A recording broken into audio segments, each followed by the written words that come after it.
¿Qué tal? Muy buenas, queridos seguidores. Bienvenidos a Colmenero. Y estoy súper contento, súper feliz porque, de nuevo, comparto pantalla con mi gran amigo y compañero Carlos Contreras Legaspi para, ojo, actualizaros la situación de los cabezas de lanza, por así decirlo, ¿no? Las puntas de lanza mexicanos y mexicanas que están ahí dando muchísima guerra en el panorama de las MMA. Por supuesto, hablaremos de Brandon, hablaremos también de Jair Rodríguez, que se enfrentará a Yosemet, pero también de las chicas de Alexa Grasso y de Irene Aldana. Don Carlos, ¿cómo estás?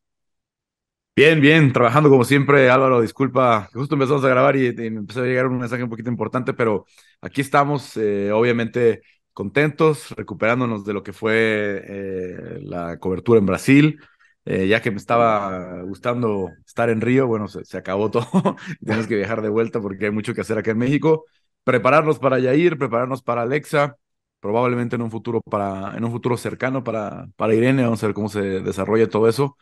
Y bueno, increíble, ¿no? Lo platicamos en área de combate desde mediados del año pasado. Yo se lo vine diciendo a todo el mundo. En 2023 va a haber 4 peleas de campeonato de mexicanos. Como que mucha gente no me creía, ¿no? Y además Chito, que estoy seguro que también este año va a pelear por el campeonato. Entonces, se está armando algo muy, muy interesante, ¿no? Para lo que es Latinoamérica, obviamente encabezada por los mexicanos. La cantidad de mexicanos que tienen bajo contrato, pues, es mucho mayor al resto de los equipos, de los países, pero ahí van, hay países como Ecuador, como Argentina, que están ganando mucho terreno, ¿no? Están firmando varios. Perú, obviamente. Eh, viene una explosión importante para los latinos.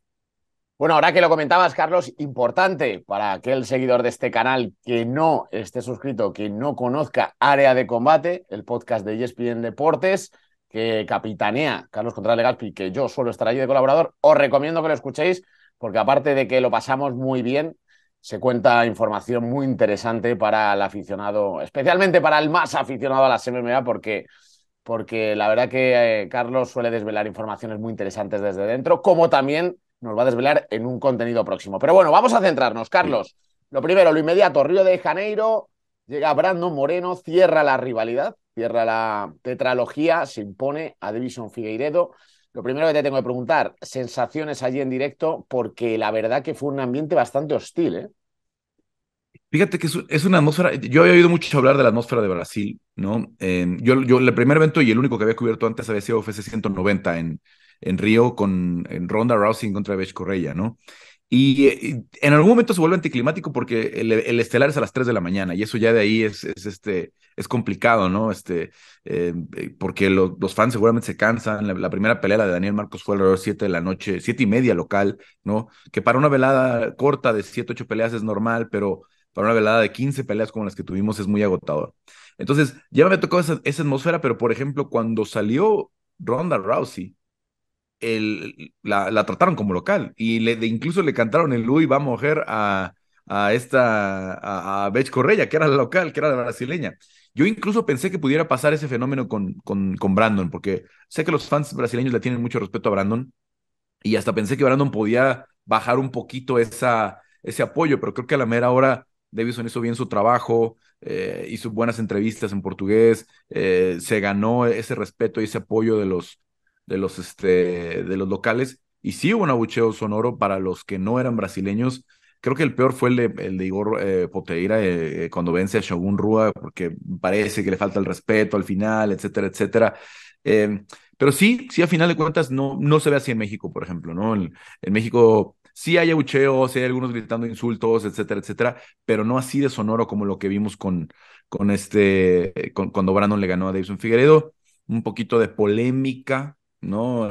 Porque Davison se toca como si le estuvieran picando, si hubiera sido un piquete de ojo. Em, por ahí recordaba, estaba yo sentado junto a Oscar Willis de The Mag Live, que me decía que, que lo que había dicho Colby Covington cuando le pega Camaro y probablemente le lastima el orbital o le rompe el orbital, es que se siente como un piquete de ojo, ¿no? Entonces que por eso a lo mejor Davison siente eso. Al final la radiografía mostró que Davison está bien del ojo, que más bien la fractura es en la nariz. Creo que es uno de los codos que le da a Brandon. Sobre todo hay un codo que le da abajo a Brandon que entra durísimo.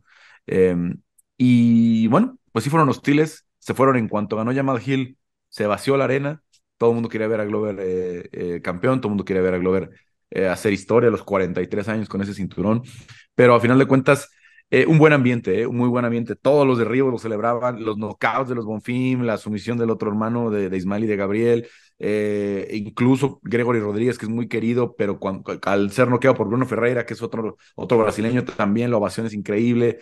Lo de Jailton Almeida, que peso completo más impresionante, ¿no? Las dimensiones que tiene, la fortaleza física, las capacidades de lo que lo que hemos visto de él en 4 o 5 peleas es impresionante.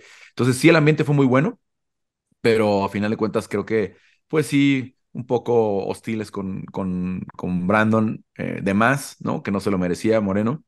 No fue tan serio. Creo que las imágenes de ver salir a Brandon corriendo así, tapándolo por ahí, son un poco ruidosas, pero para nada pasó lo que nos pasó en la Ciudad de México en el 2019 con la lluvia, porque estaba lloviendo cerveza desde todas partes hacia el octágono, le cayó a Bisping, a Anik, a nosotros que estábamos en la zona de prensa. Yo me tuve que meter abajo de la mesa y seguí grabando así con el celular, así como desde arriba, porque traía mi computadora, obviamente, traía todas mis cosas.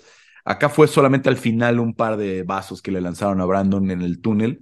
Nada le pegó, sí salieron corriendo. Tal vez si hubiera ido con más calma, probablemente hubiera sido peor. Pero no, nada que lamentar, nada que lamentar. La verdad, no es algo que vaya a espantar al UFC. Por ahí mucha gente, no, el UFC ya no debería regresar. Cuando yo hablé con Dana White después de lo que había pasado en México, dijo, no, es que, bueno, yo fui una vez a una pelea de Julio César Chávez en Tijuana con los Fertita y todo el ring acabó lleno de chelas y estuvieron aventando chelas. Para nosotros eso es normal en México. Pensamos que eso pasaba siempre en México, ¿no? Entonces, no se espantaron para nada con unas cuantas cervezas hacia el octágono.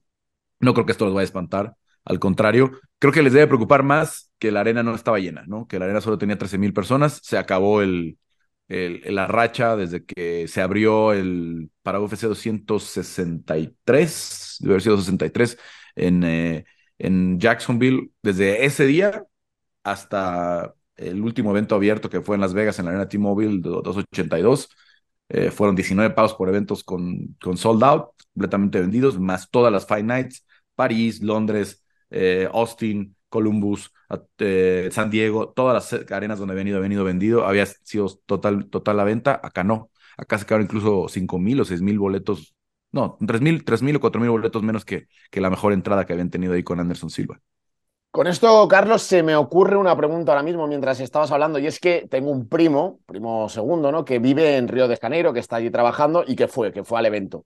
Y me dijo, mira, Álvaro, yo la sensación que tenía era de que había mucho casual, de que había mucha gente que iba a la foto un poco al instagrameo, ¿no? Al postureo, al estado aquí y tal. Y que, sin embargo, la gente que de verdad le puede llegar a gustar las MMA o el deporte, vamos, él me lo resumió en, he visto alguna oreja de coliflor, pero no muchas, ¿no? Y eso al final te dice una cosa, que dices, igual la gente que de verdad le gusta el deporte, que se habría quedado hasta el final, el que de verdad va a apreciar mucho más a Brandon deportivamente, más allá de la rivalidad, igual esa gente no pudo entrar. Y te quiero preguntar también, ¿esto le puede hacer a la UFC recapacitar de ir a sitios, por ejemplo, como España? De decir, uff, pues es que si no llenamos aquí, no llenamos en otro lado. No, no, porque fíjate que estaba viendo que no es una entrada muy baja para Brasil, ¿no? Ayer un reportero, no me acuerdo si era Guillermo, algún reportero de Brasil, no quiero equivocarme, estaba publicando las últimas entradas en Brasil o el top 10 de entradas en Brasil, y no, más o menos anda en eso normalmente, ¿no? Las dos destacan por ahí las de Anderson Silva, un par de Anderson Silva, que sí fue total el lleno, y Aldo contra Holloway. En general anda entre 13 y 15,000 personas. Entonces creo que ellos ya saben lo que venden en Brasil, sabían que Glover no es Anderson Silva. También hay que poner en proporción lo que es Anderson Silva, ¿no? Anderson Silva, para nosotros, digamos, es Julio César Chávez, ¿no? En ese tamaño, en esa dimensión de cariño, de arrastre que tenía con el público, ¿no? Digamos, hoy para compararlo es el Canelo. Anderson Silva en su momento era el Canelo, ¿no? Del arrastre que tenía con el público, ¿no? De la cantidad de boletos que vendía, cómo llenaba arenas en todas partes. Entonces, eh, eh, siendo honestos, ni Glover Teixeira ni Davison Figueredo son eso, ¿no? A Davison lo empezaron a respetar hace poco. Glover pasó muchos años fuera de Brasil. Ya no entrenan ni viven en Brasil, sí lo quieren mucho, pero viven con Érico de hace muchos años. Entonces, no tienen esa conexión tan clara con el público como sí la tenía Anderson. Claro. Vale, pues vamos a meternos ya Y de de lleno. España, a Sí, ver, sí, sí. yo vuelvo a lo mismo, ¿no? Los veo bien escépticos, pero lo que se está hablando a nivel interno de lo que está sucediendo en España, sí están notando lo que está moviendo Ilia Topuria, ¿no? Es una pena que se haya caído la pelea de Joel, la de Australia, porque eh, creo que el UFC está notando lo que se está moviendo. Ellos se fijan mucho en redes sociales, ¿no? Lo que genera tendencia en redes sociales saben que se va a reflejar en venta de pagos por evento, en gente viendo las peleas, etcétera, etcétera. Y vaya, creo que Ilia lo está haciendo de una forma espectacular. Entonces yo creo que sí hay toda la intención. Va a ser cuestión de contratos, va a ser cuestión de tiempos, etcétera, etcétera. Hay que recordar que hay muchos contratos que están todavía por cumplirse, ¿no? Hay ciudades que ya tenían contratos en 2020 que no se han podido cumplir. San Francisco, Boston, Chicago. O sea, son ciudades donde todavía hay que encontrarles un lugar lo más pronto posible para pagarles. Por eso vamos a Perth, por eso el UFC va a Perth, porque ya tenían un contrato en 2020, están tratando de pagar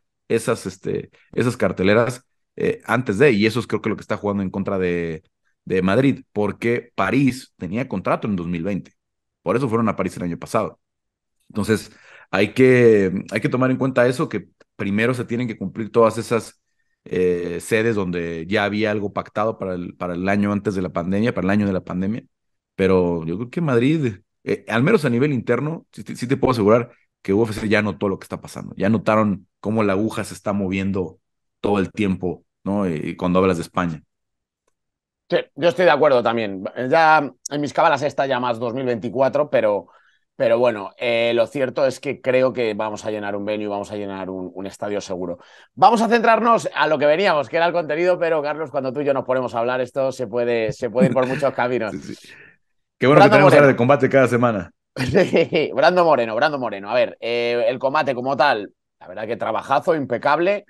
Habría que ver pues si hubiera seguido hacia adelante ese combate porque creo que podrían haber pasado muchísimas cosas y muy, muy divertidas, pero Brandon estaba cuajando un combate muy importante. Se impone a Figueiredo, ya dan por finalizada la rivalidad porque Figueiredo de hecho dice que no quiere seguir exprimiendo tanto su cuerpo y va a subir al peso gallo, es decir, a una categoría más. Brandon Moreno queda como campeón indisputado.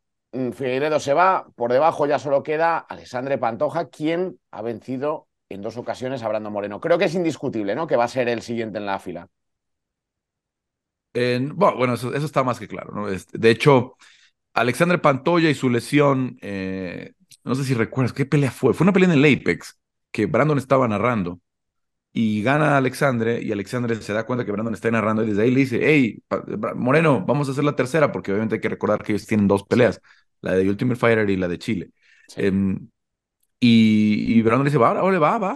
Esa misma semana se sientan a platicar, etcétera, etcétera. Ok, en cuanto tengamos la fecha, no ellos, sino el UFC, dice Pantoya contra Moreno, sí. Lo de Pantoya es desafortunadísimo porque digamos que por la mañana sale lastimado la rodilla en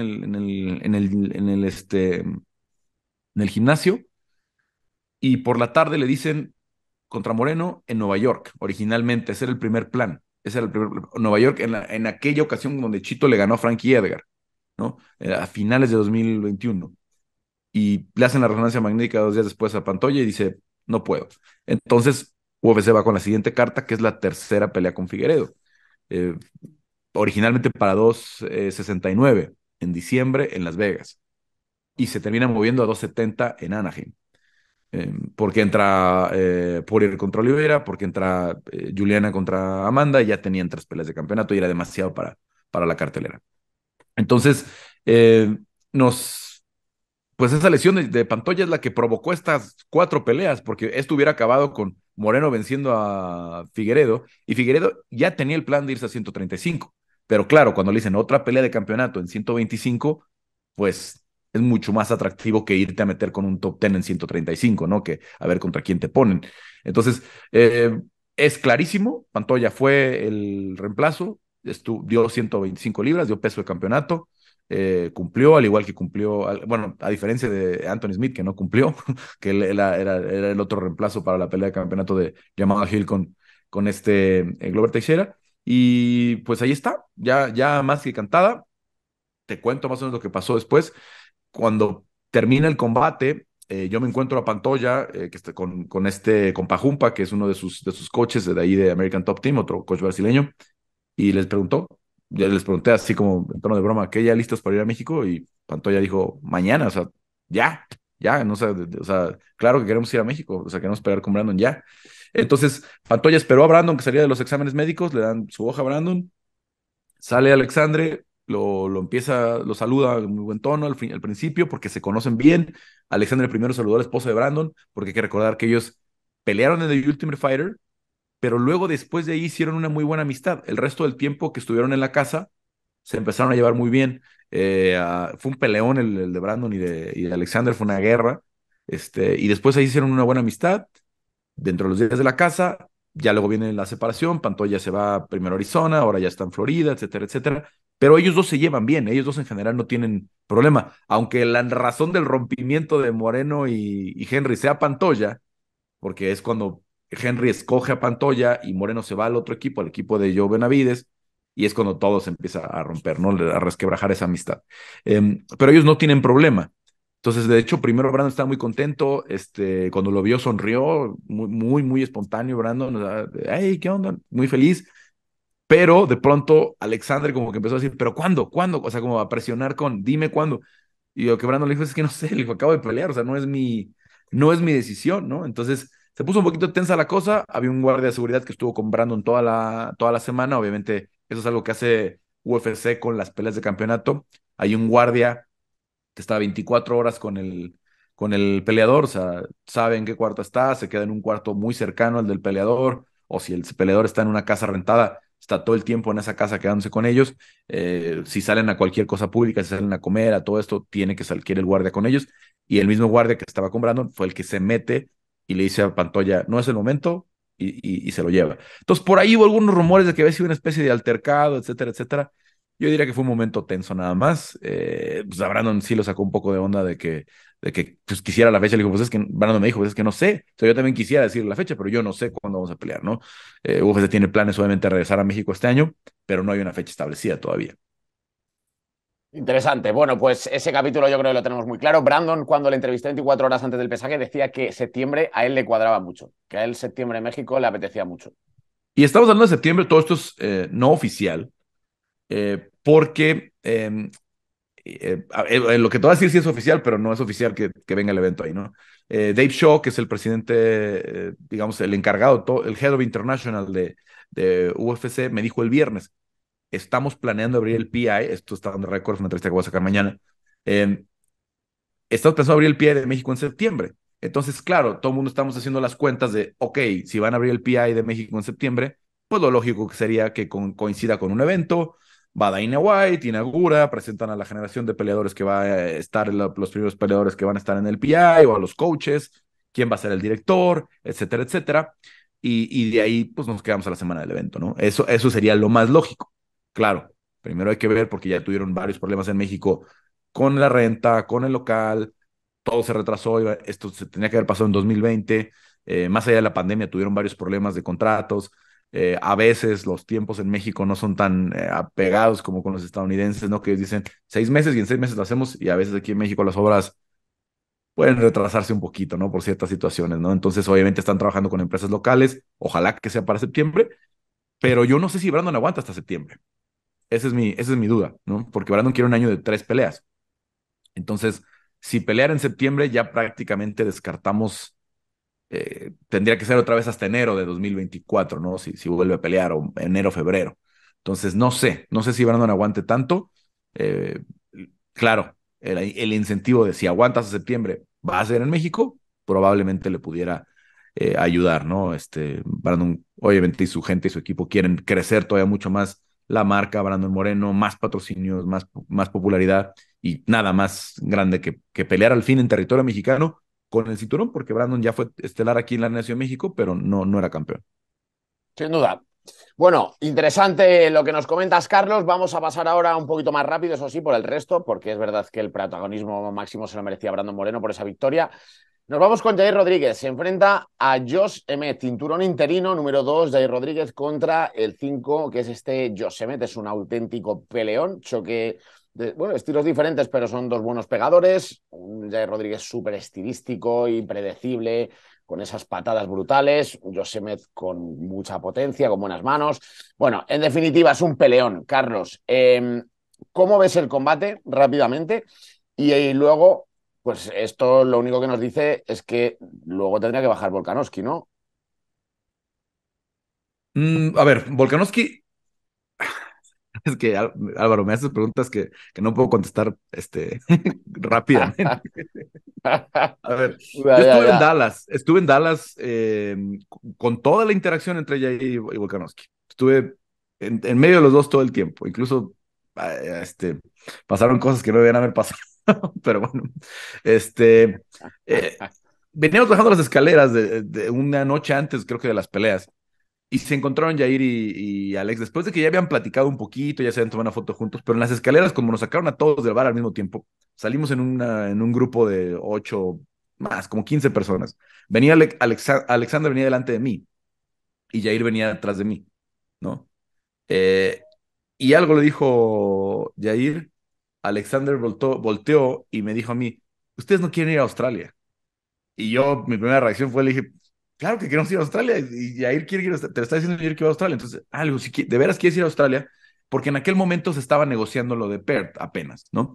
Y Alexander no sabía si iba a pasar lo de que lo dejaran subir a 155, etcétera, etcétera. Entonces, le brillaron los ojos porque dijo, esta es mi carta, ¿no?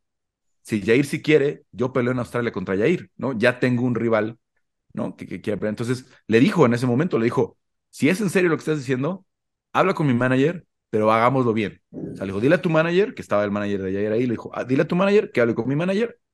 Los dos intercambiaron por ahí contactos, dijeron, hagámoslo bien. O sea, pero dile a UFC que quieres ir a Australia a pelear contra mí y lo vamos a hacer. Después le cumplen el capricho de subir a 155, completamente merecido. Alexander hoy es el mejor libra por libra del mundo, está invicto en UFC. Las cosas que ha hecho no le podían decir que no, ¿no? A esta oportunidad a Alexander. Pero en eso mismo que habló él con UFC, dijo, yo quiero un año activo, yo quiero pelear en 55, gane o pierda, mi siguiente pelea es la defensa de 45, ¿no? Entonces, yo creo, ahí sí no abona mucho al tema México porque Alexander es el campeón, ¿no? Entonces, si gana Alexander y si gana Yair, se juntan las dos cosas, los vamos a ver pelear yo creo que en International Fight Week en Las Vegas, ¿no? Me parece incluso un estelar de International Fight Week, si no se concreta el regreso de Conor, algo por esas fechas, me parece una muy buena pelea, ya sea para el main o co-main, si metes Pereira contra Easy 2, Pereira quiere pelear en mayo, entonces no creo que se esperen hasta allá. Entonces, de ganar los dos, de ganar, o bueno, pase lo que pase, porque si gana Alexander, elijo que la siguiente pelea es en 45, ¿no? Entonces, de ganar Yair, es el único elemento que se tiene que dar. Yo creo que van a pelear en International Fight Week en Las Vegas. Interesante. Ya que tocamos el tema de las 145 libras, Carlos, aunque esto daría para un contenido aparte, y sé que te va a costar responder brevemente, el tema Ilia, porque yo últimamente la verdad no he tenido ningún contacto, digamos, próximo que me esté actualizando información, pero lo que sí veo es que cuesta mucho cerrar este tipo de combates cuando ya está subiendo arriba. ¿Tú crees así? Ahora sí que te pido brevedad. ¿Crees que a Ilia le va a costar cerrar pelea contra Brian Ortega o contra alguien así próximamente? Brian sí, porque no sabemos cuándo regresa Brian, ¿no?